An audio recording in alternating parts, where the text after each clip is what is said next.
Halo semuanya, kembali lagi bersama saya Michael. Di video kali ini kita akan coba bahas update lanjutan dari market crypto. Sebelumnya kita ada update di sini ya, market crypto crash di video terakhir. Nah, di video kali ini kita juga akan update mungkin lanjutan, dan memang bisa dibilang market crypto ini lagi mengalami dump lanjutan atau penurunan lanjutan nih. Jadi kira-kira ini apakah kita sudah selesai penurunannya, apa kita bisa lanjut lagi? Nah, kita akan coba analisanya, lalu kita lihat bagaimana secara data-datanya juga ya. Jadi kalau misalnya teman-teman suka video ini dan menemukan video ini membantu, mungkin bisa bantu dengan cara bantu support channel ini dengan cara like videonya, ataupun subscribe ya, ataupun share juga gitu ya. Thank you semuanya untuk supportnya. Kita akan langsung masuk aja ke dalam pembahasan. Nah, tapi mungkin sebelum masuk pembahasan juga saya mau disclaimer juga nih. Karena saya lihat ini kalau di kolom komentar banyak sekali komen-komen ini biasanya bot sih atau robot gitu ya. Ini bot YouTube. Ini impersonate atau pura-pura jadi saya lah istilahnya. Jadi kalau teman-teman yang melihat ini jangan tertipu juga gitu ya. Apalagi dia kasih nomor telepon ataupun ID Telegram, karena saya nggak pernah membagikan data pribadi juga. Jadi hati-hati ya teman-teman, jangan sampai tertipu. Nah, kita akan langsung masuk aja ke dalam pembahasannya. Tadi kita sudah bahas, market crypto mengalami penurunan 12%. Bitcoin kita bisa lihat ini memimpin atau dia menjadi mother of coins, mother of crypto juga. Kalau dia turun, rata-rata semua turun ya. Dan memang hari ini semua turun cukup besar, rata-rata belasan persen ya untuk altcoin-altcoinnya. Bitcoin turun 8%, altcoin turun 14%, Ethereum, Binance 15%, dan Solana 18%, dan lain-lainnya gitu ya. Bahkan sempat ada yang 20% juga nih kita bisa perhatikan. Jadi memang cukup dalam. Tapi yang menariknya kalau teman-teman perhatikan di sini, ini tuh untuk stablecoin. Teman-teman perhatikan stablecoin, apalagi yang dua ternama ya, misalnya USDT atau USDC. Bisa kita perhatikan ini USDC sudah kembali lagi masuk, bukan kembali masuk, tapi dia masuk ke dalam top 5 stablecoin secara market cap gitu ya. Ini top 5 crypto lah secara market cap. Berarti bisa dibilang apa? Bisa dibilang bahwa banyak orang ini lebih preferensinya untuk sekarang lebih pilih untuk pegang stablecoin dulu, karena marketnya memang belum stabil lah gitu ya. Fluktuasinya lagi tinggi banget, bahkan mengalami penurunan gitu ya. Makanya orang lebih prefer USDC ataupun USDT untuk sekarang. Nah, kalau kita cek untuk Crypto Fear and Greed Index masih sama di level 13. Jadi ini kita malah hampir masuk ke lowest kita di sekitar level 10-an gitu ya. Nah, tapi ada satu hal yang menarik yang kita harus bahas di video ini, yaitu apa? Yaitu ini dari beberapa analisa di Twitter juga. Lalu ini sempat yang kita bahas juga di video kita sebelumnya, dimana kalau misalnya dari si Will Clementi, dia salah satu analis juga untuk Bitcoin ataupun crypto gitu ya. Dia bilang apa? Crazy part is open interest still hasn't flush, atau yang hebatnya atau yang gilanya istilahnya ya, open interest atau posisi yang buat futures, leverage dan lain-lain gitu ya. Kalau teman-teman yang main mungkin ngerti gitu ya. Ini belum flush, artinya ini open interest masih tinggi. Teman-teman bisa lihat ini aggregate open interest stablecoin ini masih cukup tinggi gitu ya. Ini dari bulan Desember sampai sekarang ini masih cukup tinggi, belum flushing atau ada penurunan tajam. Kita bisa lihat di sini sebelumnya di September ada penurunan tajam ya. Kita lihat ini karena memang harga Bitcoin turun di awal Desember, kita juga lihat ada penurunan tajam. Kemarin kita lihat ada penurunan. Walaupun penurunannya secara harga itu lumayan dalam, sekitar 10% untuk Bitcoin, tapi yang kemarin kita bahas itu buat jumlah likuidasinya nggak terlalu banyak gitu ya. Ini sama seperti kita bilang bahwa ini estimate leverage ratio. Estimate leverage ratio-nya di sini juga kita bahas kemarin, ini memang dia sudah all time high, udah tinggi-tingginya gitu. Tapi kalau misalnya kita zoom lebih dekat lagi, misalnya teman-teman zoom di sini. Nah, kita bisa bandingkan nih. Dari kemarin tanggal 20 Januari turun ke 21 Januari, ini penurunan itu hanya sedikit aja gitu ya. Kita bisa lihat leverage ratio-nya gitu. Sedangkan kalau kita perhatikan yang tadi kita bahas di bulan Desember tanggal 4 nih, teman-teman bisa perhatikan ini gap-nya ataupun penurunannya jauh lebih tajam ya daripada yang kita alami kemarin.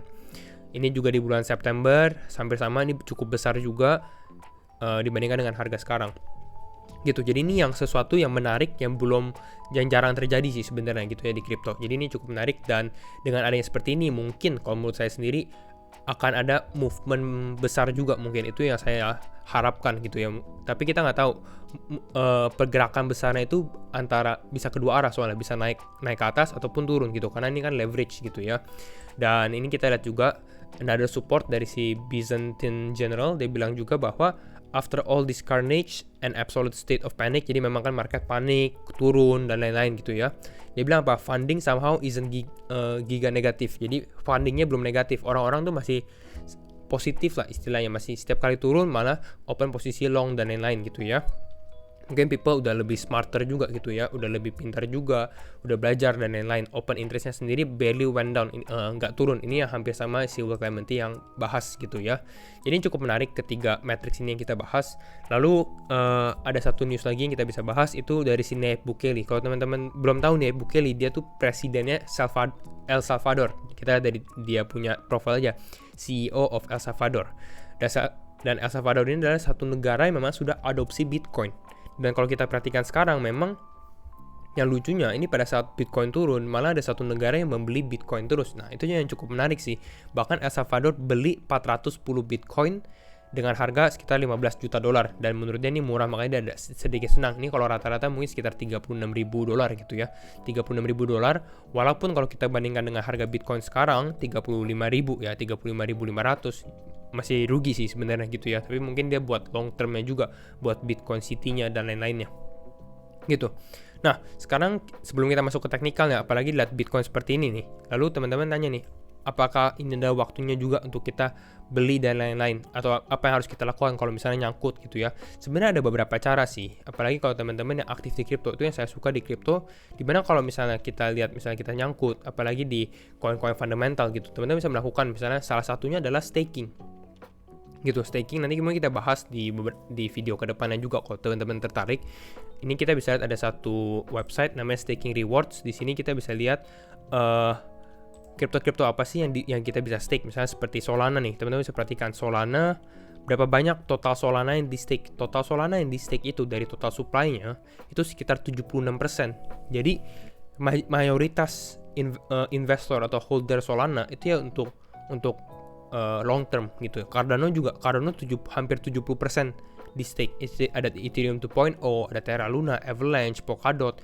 Ini semua ya stakingnya hampir 50% dari semua total supply-nya istilahnya. Jadi bisa dibilang memang ini buat long term gitu. Dan kalau untuk staking sendiri bisa dari decentralized finance gitu, decentralized finance, DeFi, atau teman-teman kalau nggak mau ribet dan lain-lain bisa staking di exchange besar. Itu juga bisa kadang mereka provide untuk staking. Ini bisa dicari aja stakingrewards.com, buka staking provider, buka misalnya kalau misalnya mau lihat exchange-nya aja, buka cek exchange, dan ini kita bisa lihat nih ada Binance, ada Phantom, ada Sushi, dan lain-lain. Teman-teman bisa perhatikan kira-kira siapa tahu teman-teman pas hold coin itu daripada didiamkan saja di wallet nggak berbunga gitu ya, mendingan ditaruh aja di staking. Siapa tahu pada saat market crypto naik, kuantitinya juga udah naik gitu istilahnya. Jadi cukup lumayan juga kan daripada didiamkan saja. Bisa dicari, teman-teman bisa do your own research dan bisa pelajari juga.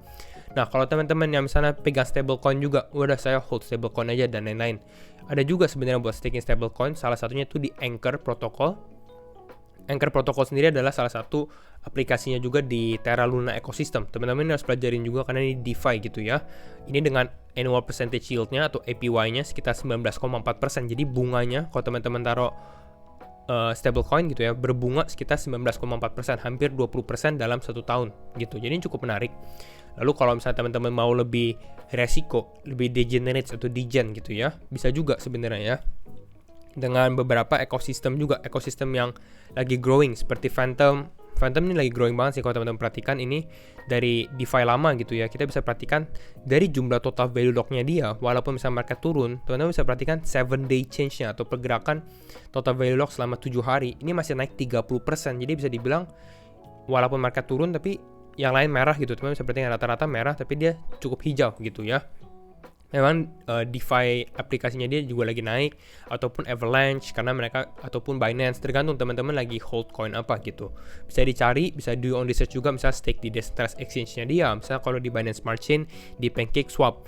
Kalau misalnya di Phantom mungkin bisa lihat di sini di SpookySwap gitu ya. Di SpookySwap teman bisa perhatikan APR-nya berapa dengan liquidity provider nih LP. 75%, 133%, 69%. Tapi of course ada resiko ya, tapi kita nggak akan terlalu detail untuk resikonya apa sih untuk staking di sini. Kalau teman-teman tertarik, kita bisa bikin satu video khusus untuk ini. Avalanche juga, decentralized exchange-nya namanya Trader Joe. Ini juga teman-teman bisa perhatikan dia punya APR juga cukup tinggi nih, 99%, 91%, 84%, dan lain-lain. Jadi memang cukup menarik sih kalau teman-teman bisa gunakan opportunity atau kesempatan ini untuk belajarin DeFi juga. Nah, sekarang kita lanjutin aja untuk analisa teknikal, tapi kembali lagi ini bukan saran finansial juga, not financial advice, dan disclaimer on juga ya. Nah, sempat di beberapa video terakhir kita bilang bahwa memang sentimen untuk Bitcoin ini tuh hampir sama di saat sekarang ya, hampir sama dengan yang di bulan Juli. Nah, tapi ini kalau kita perhatikan sekarang memang ini penurunannya sudah jauh lebih dalam dari yang kita perkirakan juga. Ini kita lihat, kita sempat perkirakan mungkin turun sampai 38 ribuan atau 37 ribuan. Tapi ini sampai ke 35.400. Nah, tapi kalau untuk sekarang kita lihat juga bahwa memang ini dia, kalau apakah pattern ini masih bisa terjadi gitu. Apakah pattern yang kita lihat momentum seperti ini bisa terjadi. Sebenarnya kalau momentum kita naik ke atas ini, kalau menurut saya ini pasti nggak ada expect juga, hampir sama dengan yang kita alami waktu kemarin gitu ya. Siapa yang expect kita akan turun di hari ini pada saat kita ke 43.000, orang pasti mikirnya kita mau breakout tapi kita malah turun. Hampir sama gitu pada saat kita mau terjadi pump besar juga. Misalnya kalau kita mau terjadi pump besar juga, itu juga nggak akan ada yang bisa analisa wah kapan terjadi pump dan lain-lain gitu. Itu pasti tiba-tiba aja terjadi, kecuali teman-teman whale gitu ya. Nah, tapi itu salah satu analisanya. Dan kalau kita lihat sekarang memang ini Bitcoin lebih menunjukkan sign of weakness. Jadi kalau misalnya kita lihat untuk reversal dengan yang kuat ini, harus ada sesuatu yang terjadi juga istilahnya. Dan mungkin dalam waktu dekat sepertinya nggak bisa terjadi sih gitu ya. Karena kita lihat juga buying pressure ini kita bisa sampai 35 ribu, berarti demand di area ini tuh kurang gitu ya. Mungkin whale ini pada tarik, mereka punya bid istilahnya, mereka punya order. Ini bisa aja terjadi. Nah, jadi ya ini bisa kita perhatikan bagaimana developmentnya. Nah, sekarang kita coba lihat untuk Bitcoin, mungkin chartnya lebih rapi ya. Kita pakai chart by bit aja. Nah, kita kalau pakai chart by bit, ini saya ada tarik garis, kita mau lihat support berikutnya untuk Bitcoin kira-kira di level berapa ya. Ini kita ambil dari swing high-nya dia. Bisa dibilang ini all time high-nya ya. Lalu sampai ke base sebelumnya di sekitar bulan September. Ini kita tarik garis Fibonacci. Memang kalau kita lihat secara kasat mata, memang ini Bitcoin sudah lost support ya, support yang kita bilang cukup kuat juga ini di sini. Dan ini sudah lost support gitu, udah turun. Bahkan support yang di sini juga di sekitar 38.000 ini juga sudah turun gitu. Jadi teman-teman harus perhatikan hal ini. Jangan terlalu agresif DCA terus gitu ya. Nah, tapi nggak apa-apa, kalau saya lihat sendiri untuk kripto untuk secara long term pun masih cukup menarik juga. Dan ini kalau kita tarik juga, yang menariknya adalah pada saat kita tarik Fibonacci-nya. Nah, level garis Fibonacci 1,618-nya gini ya, golden ratio-nya di sini. Ini juga berpas-pasan, kalau teman-teman perhatikan. Ini berpas-pasan dengan, ini saya coba, nah ini kan ada kuningnya. Berpas-pasan dengan yang kita alami di tahun lalu, di bulan Mei tahun lalu gitu. Dan ini adalah fase akumulasinya kita gitu. Jadi bisa dibilang ini pas, ini adalah level support kuat untuk Bitcoin. Kalau misalnya kita turun dari 29-28 ribu gitu ya dolar, nah itu harus was-was bener-bener sih. Ini kemungkinan besar kalau menurut saya kalau udah turun ini untuk kita bounce back lagi tuh kecil sekali gitu ya, untuk kita bisa kembali lagi naik kalau kita seperti ini. Nah, kira-kira itu. Nah, lalu kalau misalnya kita tarik, mungkin saya ambil satu garis lagi ya, pakai yang 1,272 kali ya. Nah, di sini. Ini juga masih bisa kita bilang menjadi garis support juga. Ini di sekitar level berapa? Di sekitar level 35.500 gitu. Teman-teman bisa perhatikan ini 35.500. At least kalau untuk hari ini kita lihat kita closing di atas 35.500 atau 35.200 lah, lebih tepatnya 200 ya. Ini masih cukup oke. Tapi ada kemungkinan sih kalau menurut saya kita ada another further breakdown. Tapi mungkin kalau breakdownnya nggak sampai ke 29.000, apalagi dalam waktu dekat. Mungkin kita ke level ini, level 1,414 di sekitar level 32.600 gitu. Ini yang harus teman-teman perhatikan aja.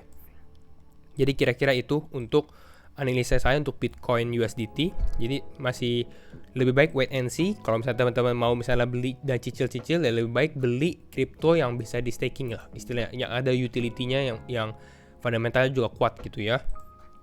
Nah, kita review juga untuk Bitcoin Dominance. Untuk Bitcoin Dominance bagaimana? Nah, ini untuk Bitcoin Dominance sebelumnya sempat kita bahas juga. Memang ini level 39%-an ya. 39% ini menjadi level kuat juga untuk Bitcoin. Dan kita bisa lihat pada saat di level 39%, ini biasanya kita rata-rata mengambil reversal. Dan ini yang terjadi juga untuk Bitcoin Dominance gitu. Teman-teman bisa perhatikan dalam beberapa hari terakhir ini kita naiknya cukup pesat karena pada saat market crypto turun, altcoin lebih terdampak daripada Bitcoin, turunnya lebih besar gitu. Makanya ini dominasi dari Bitcoin naik lagi Jadi kira-kira itu untuk Bitcoin dominance ya. Nah, kira-kira itu dulu deh update saya untuk video kali ini, untuk hari ini. Kalau misalnya teman-teman suka video ini, jangan lupa untuk share videonya. And thank you for watching. See you in the next video. Bye-bye.